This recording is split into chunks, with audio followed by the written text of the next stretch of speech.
এরা অনেক দিন ধরে দেখতেছি এইভাবে থাকে, তার বাড়িঘর নেই। কি অবস্থা! এক নিটালায় থাকতেছে নদীর কিনারে, অনেক কষ্ট দিন কাটতেছে। লাইভে যারা আছেন সহযোগিতা পারলে সহযোগিতা করবেন। এবং কি অবস্থা, সার বাড়িঘর কই কেউ জানতে পারে না। নিটানটা ঘুমাচ্ছে, তার মাঝে মাঝে গাঙ্গের পাড়ে আসলেই দেখা যায়। আল্লাহ কারে কিভাবে রাখে বলা যায় না।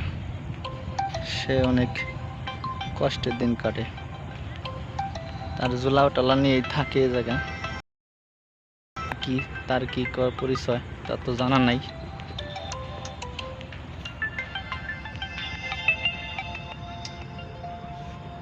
কেউ যদি চিনেন তার পরিচয়টা ভাই করতে দিতে পারেন।